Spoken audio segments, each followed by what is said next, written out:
আসসালামু আলাইকুম রহমতুল্লাহ। আমার কাছের এবং দূরের প্রবাস কিংবা বাংলাদেশের অনেক ভাই ব্রাদার আছেন, অনেকে বিভিন্ন রোগে আক্রান্ত থাকেন। আমিও আপনার মতন বিভিন্ন রোগে আক্রান্ত ছিলাম। একদম মন থেকে অন্তর থেকে বলতেছি, এই প্রোডাক্টগুলো খাওয়ার মাধ্যমে আমার শরীরের যত রকমের ইনফেকশন আছে আল্লাহ মাফ করেছে, শরীর দুর্বলতা, কাজ করার জন্য যেটা অনিয়ার ভাব প্রকাশ ওটা দূর হয়েছে, শরীরে এনার্জি শক্তি বৃদ্ধি হয়েছে। দেখেন অসংখ্য। আমি কিন্তু এই প্রোডাক্টগুলো আপনাদের মাঝে এই জন্য বলি যে আপনারা এই প্রোডাক্টগুলো খান। দেখেন আপনি অনেকটা সুস্থ থাকতে পারবেন এই প্রোডাক্টগুলো নিয়ামত। দেখেন আমি কিন্তু এইগুলো না খেয়ে কিন্তু আমি আপনাদের সাথে কখনো শেয়ার করতাম না। আমার এখানে দেখেন এই যে প্রোডাক্ট, এই দেখেন আমি টুথপেস্টটা কন্টিনিউ ইউজ করতেছি। আমার দাঁতের অবস্থা দেখেন, আলহামদুলিল্লাহ। এই দেখেন ভাই, হয়তো বা আপনার কাছে এটা দাম মনে হতে পারে, কিন্তু এইগুলা কিন্তু আসলে দাম নাই। দেখেন কত প্যাকেট, দেখবেন আরও আছে। এই দেখেন আলহামদুলিল্লাহ। এই দেখেন এই যে এটা অলরেডি আবার করেছি।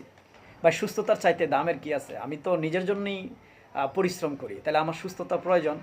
তাহলে আমি কিন্তু এটা ব্যবহার করে আমার দাঁতের রক্ত পড়া, পুষ পড়া, দুর্গন্ধ, দাঁতের ইনফেকশন দূর করতেছি। তারপরে এইগুলো খেয়ে কিন্তু আলহামদুলিল্লাহ আমার গ্যাস্ট্রিক ট্যাবলেট আর খেতে হয় না, মানে অ্যালার্জির জন্য ডাক্তার কাছে যেতে হয় না। এগুলা খাওয়ার মাধ্যমে আলহামদুলিল্লাহ আমার ভিটামিনের ঘাটতি থাকে না।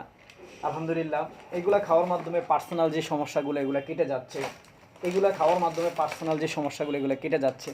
তাহলে আমি কেন এই বিজনেসটা করব না? আমার প্রশ্ন আপনাদের উপর।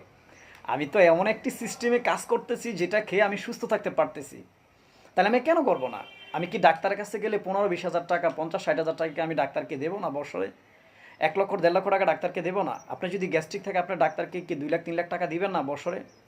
আপনার যদি শরীর দুর্বল থাকে আপনি কি ডাক্তারের কাছে গিয়ে কি লাখখানিক টাকা দিবেন না? আপনার ফ্যামিলি মেম্বার কি ডাক্তার কাছে নেন না?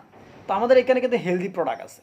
তা আমি কেন ডাক্তার কাছে যাব? আমি যদি একটা ন্যাচারাল প্রোডাক্ট খেয়ে একবার ভিতর থেকে যদি আমি সুস্থতা তৈরি করতে পারি, তাহলে ভাই আমি কেন করব না? এটি ডিএক্সএন বিজনেস। তা আপনাদেরকে অনুরোধ করে বলবো, ন্যাচারাল প্রোডাক্টের মধ্যে ঝুঁকি দেন। আপনারা বাজারের যে কেমিক্যাল জাতীয়, মেডিসিন জাতীয়, যেগুলো আমরা অ্যান্টিবায়োটিক, এগুলো থেকে দূরে থাকেন। অ্যান্টিবায়োটিক মানুষের জীবনকে ধ্বংস করে দেয়। অ্যান্টিবায়োটিক মানুষের জীবনকে অকেজু করে দেয়। হয়তোবা এখন আপনার 30 বছর 35 বছর আপনার শরীরে এনার্জি আছে, এই জন্য অ্যান্টিবায়োটিকের সাথে আপনি লড়াই করতে পারতেছেন। যখন আস্তে আস্তে আপনার শরীরটা অকেজু হয়ে যাবে তখন তার লড়াই করতে পারবেন না। এই জন্য অ্যান্টিবায়োটিকের চাইতে আপনি পাওয়ারফুল্লি ন্যাচারালের দিকে চলে আসেন। ন্যাচারাল প্রোডাক্ট ইউজ করেন, নিজে সুস্থ থাকুন, অন্যজনের সাথে বেনিফিটটা শেয়ার করে একটা ইনকামের রাস্তা তৈরি করেন। এটাই ডিএক্সএন। আমরা হয়তো এটা নিয়ে মজা করি, আসলে মজার কিছু নেই ভাই, এটা ভালো একটা বিজনেস। এখানে যত প্রোডাক্ট দেখেন আমি আলহামদুলিল্লাহ বুকে হাত দিয়ে বলতে পারবো, এই প্রোডাক্টগুলো কন্টিনিউ করার মাধ্যমে কেউ ডাক্তারের কাছে যেতে হবে না, আল্লাহ আপনাদেরকে ডাক্তার কাছে পাঠাবে না। একদম 100%। যারা এখনও বিলিভ করেন নাই, ডিএক্সএনটাকে বিলিভ করেন, পরিশ্রম করেন, সময় দেন, 4-5 বছর আপনি অন্যজনের কাছে হাত পাততে হবে না টাকার জন্য। সুস্থতার জন্য, মানে তৈরির জন্য ডাক্তার কাছে যেতে হবে না। অর্থ সম্পদের জন্য কারো কাছে হাত পাততে হবে না। হয়তো আপনি যে কর্মটা করেন ওইটার জন্য আপনি হাত পাততে হবে, কিন্তু ডিএক্সএন সিস্টেমে যারা বিজনেস করে তারা কখনো হাত পাততে হয় না। আসুন সুস্থ থাকি, ডিএক্সএন বিজনেস করি।